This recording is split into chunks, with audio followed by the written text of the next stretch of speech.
Bienvenue sur Monde Multipolaire. Nous sommes dans une période qui change littéralement d'heure en heure. Le détroit d'Ormuz s'ouvre, se referme, se rouvre sous conditions.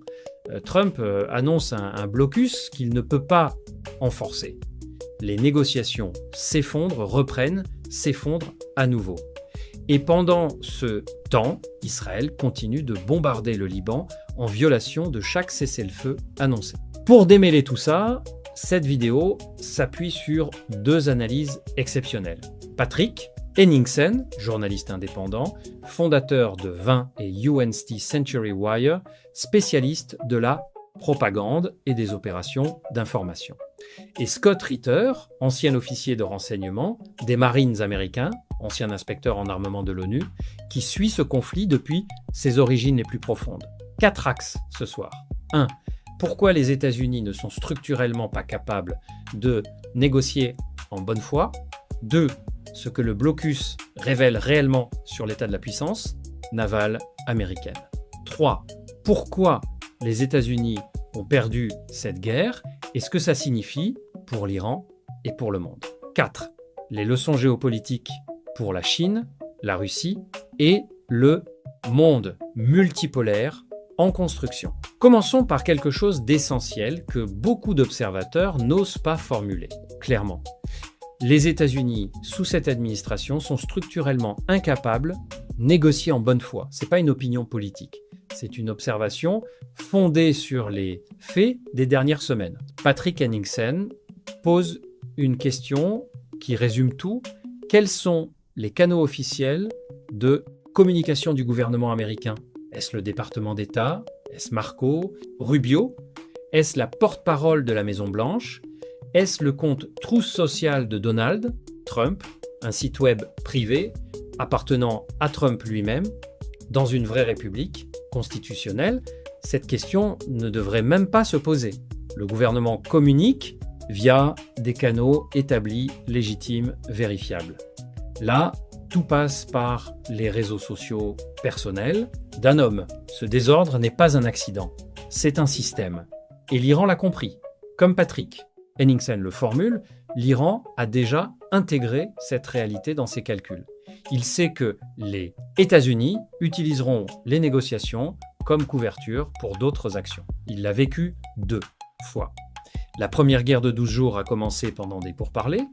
La guerre de 40 jours aussi. Chaque fois, les Américains ont déclaré faire des progrès, puis ont frappé. Et les tactiques employées à Islamabad sont caractéristiques de ce que Patrick Henningsen décrit comme la technique israélienne de la fausse négociation. Vous n'êtes pas là pour négocier. Vous êtes là pour créer un spectacle, accumuler des prétextes et pouvoir ensuite accuser l'autre partie d'avoir rejeté un accord parfaitement raisonnable. Israël a perfectionné cette technique depuis Oslo, depuis Camp David, depuis chaque accord de cessez-le-feu avec Gaza et le Liban. Et les États-Unis, sous Trump, ont intégralement adopté cette méthode. Regardons ce qui s'est passé concrètement à Islamabad. Les États-Unis ont envoyé J.D. Vance, Jared Kushner et Steve Witkoff. Pendant les négociations, 2 destroyers américains ont tenté de forcer le passage dans le détroit d'Ormuz, transpondeur éteint, visiblement pour provoquer une réaction iranienne qui aurait permis de dire « Vous voyez, nous sommes venus de bonne foi et c'est eux qui ont provoqué l'incident. » Ça n'a pas marché. Les Iraniens ont envoyé des drones d'avertissement. Les destroyers ont rebroussé chemin. J.D. Vance a alors déclaré en sortant qu'il était devenu évident que les Iraniens n'avaient pas de vrais décideurs à la table. Mais comme le note Patrick Henningsen avec une précision chirurgicale, chaque accusation dans cette affaire est une confession. Ce qu'il décrivait, c'était sa propre délégation. C'était Vance lui-même qui appelait Trump et Netanyahou toutes les heures pour recevoir ses instructions. C'était pas l'Iran qui manquait de pouvoir de décision, c'était Washington. Scott Ritter va plus loin dans son analyse. Il affirme que les Iraniens étaient en réalité à quelques centimètres d'un accord à Islamabad. Ils étaient venus avec des dossiers complets, des équipes d'experts sur chaque aspect des négociations, une délégation de haut niveau menée par Galibaf, l'un des négociateurs les plus compétents que l'Iran ait jamais envoyé, et c'était Trump qui a torpillé l'accord. Parce qu'un accord basé sur les 10 points iraniens aurait clairement signifié une défaite américaine, ce qui est politiquement inacceptable pour lui. Mais les négociations techniques n'ont pas cessé. Des équipes d'experts des deux côtés continuaient à travailler sur les détails. Et c'est là où le vrai accord se prépare, en coulisses loin, des tweets et des déclarations. Parlons maintenant du blocus naval annoncé par Trump. Et regardons-le avec les yeux de ceux qui comprennent réellement ce que ça implique militairement. Scott Ritter est direct. Quel blocus ? Les navires américains ne peuvent pas s'approcher à moins de 20 km de la côte iranienne sans risquer d'être coulés. Tout trafic sortant du détroit d'Ormuz longe la côte iranienne, ce qui signifie que tout navire qui transite est hors de portée pratique de la marine américaine. La Chine dit littéralement « Allez vous faire voir, nous, faisons ce que nous voulons ». La Russie dit « J'ose que vous touchiez un navire russe ». Il n'y a pas de blocus. Il n'y en a pas. La confirmation est venue immédiatement. Le lendemain de l'annonce, un pétrolier sous pavillon malavien, appartenant à une société de Shanghai, est sorti du port de Sara aux Émirats arabes unis, a transité par le détroit, a payé son péage en yuan et n'a pas été intercepté.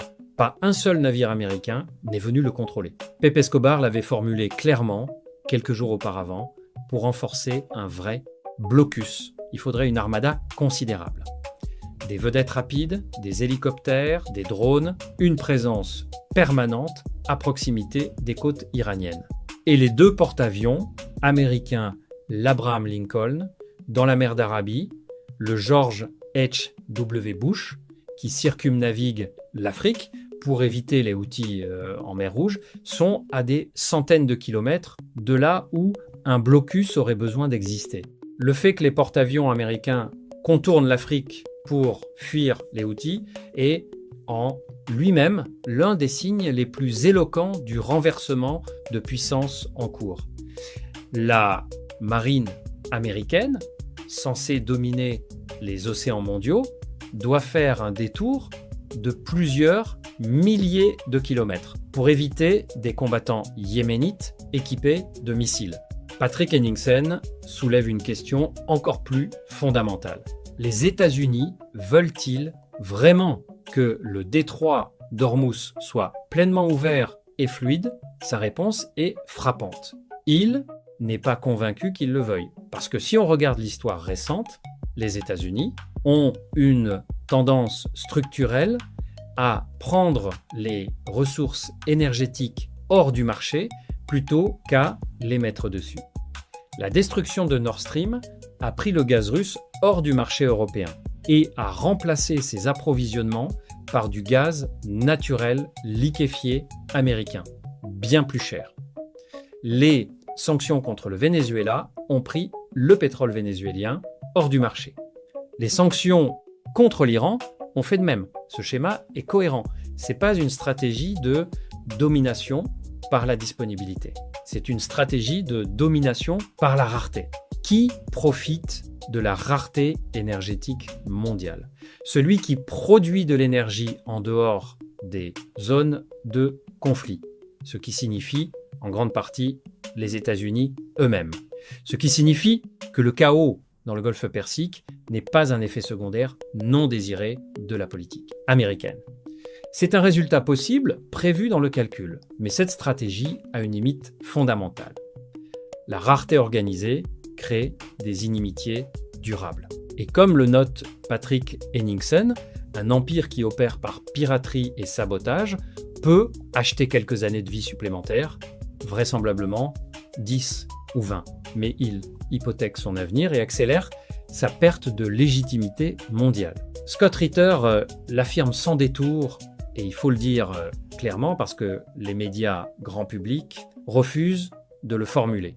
Les États-Unis ont perdu cette guerre. Stratégiquement, militairement, diplomatiquement. Voici les faits.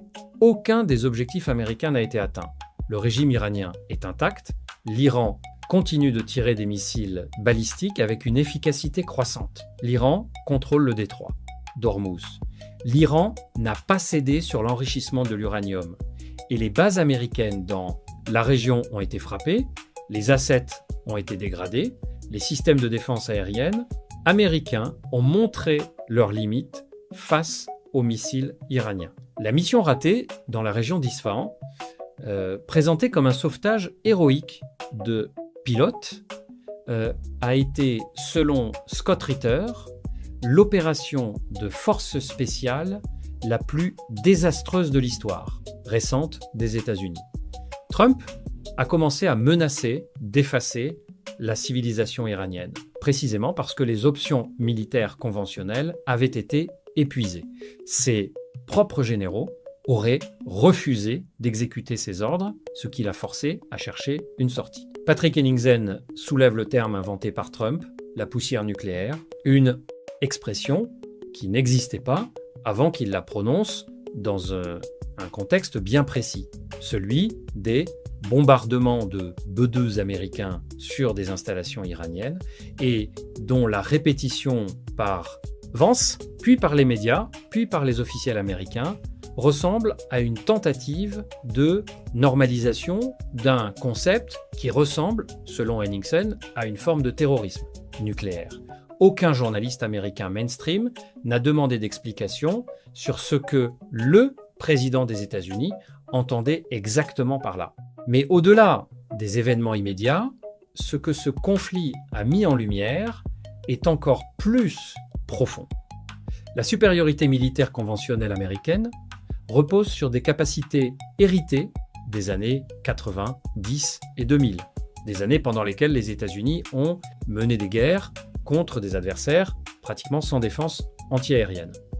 L'Irak, l'Afghanistan, la Libye, des contextes où la domination aérienne était automatique.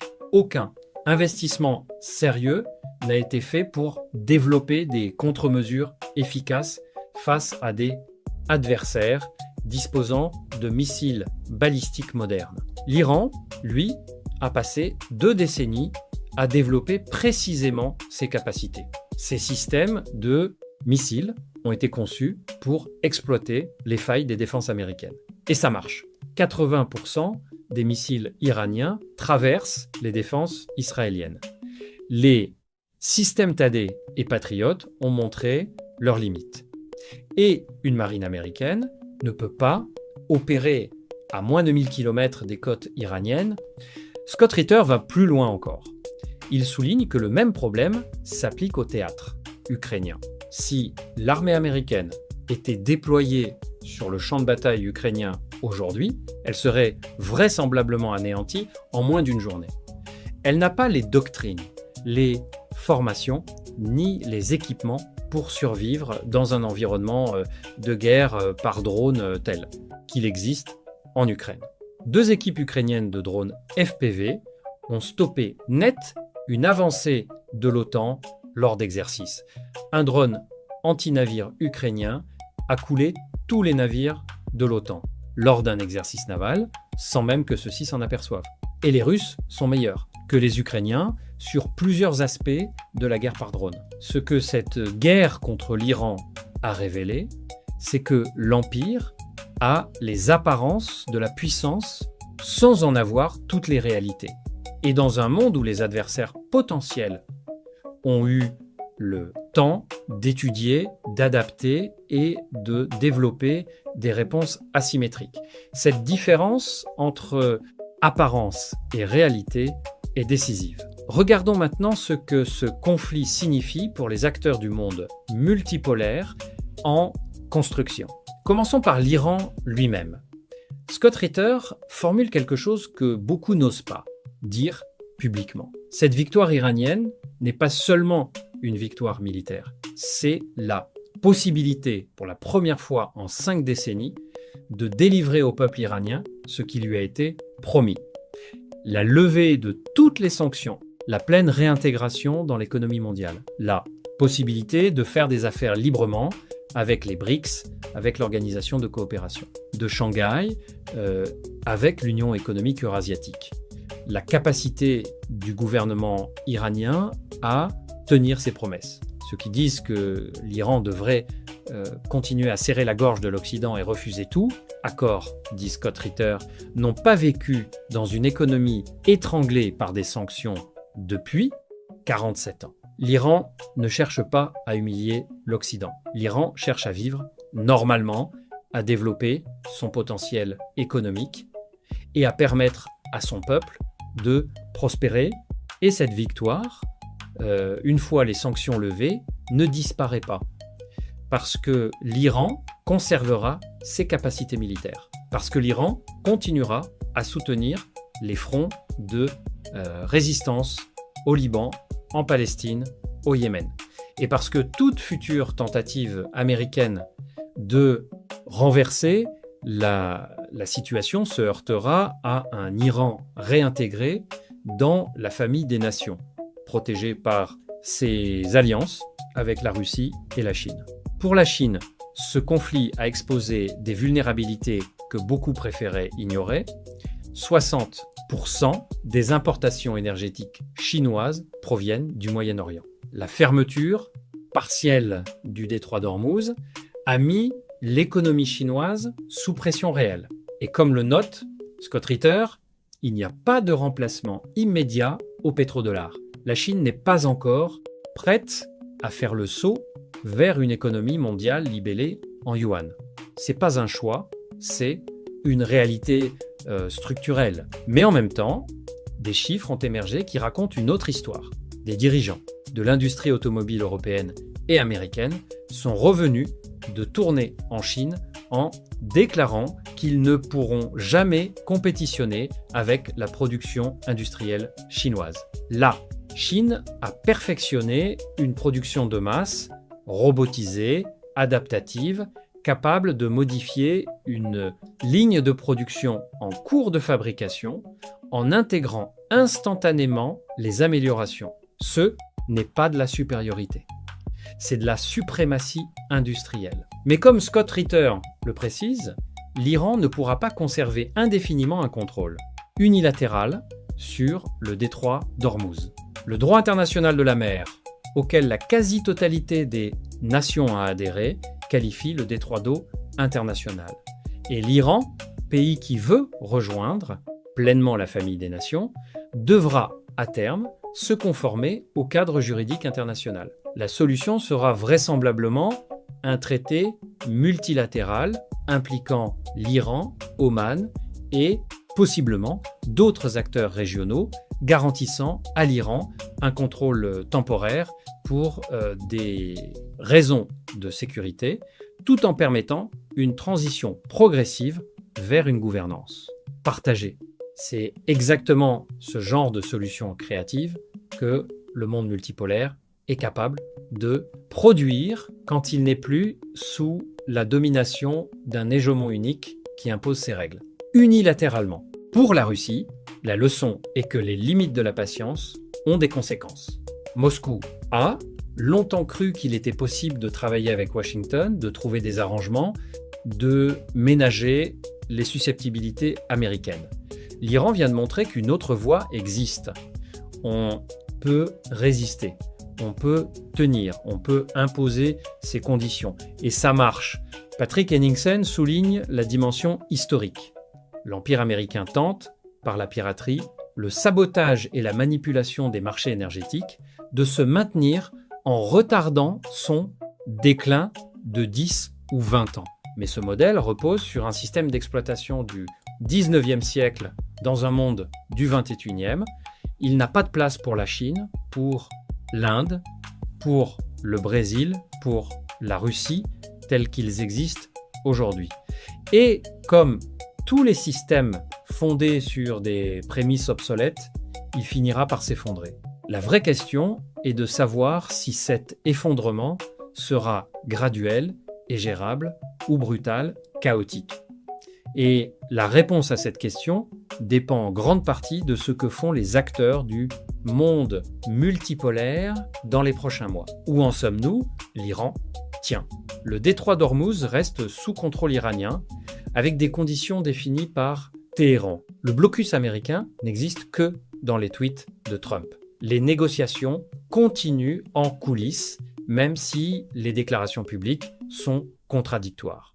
Et le monde entier, de l'Espagne à la Corée du Sud, recalibre sa politique étrangère en fonction d'une réalité nouvelle. Cette réalité nouvelle, c'est que la puissance américaine a des limites, que la garantie sécuritaire américaine est une fiction pour ceux qui en dépendent, et que le monde multipolaire n'est plus un horizon lointain. C'est ce qui se construit en ce moment même, dans les ruines l'hégémonie unipolaire. Scott Ritter a une formule finale qui dit tout.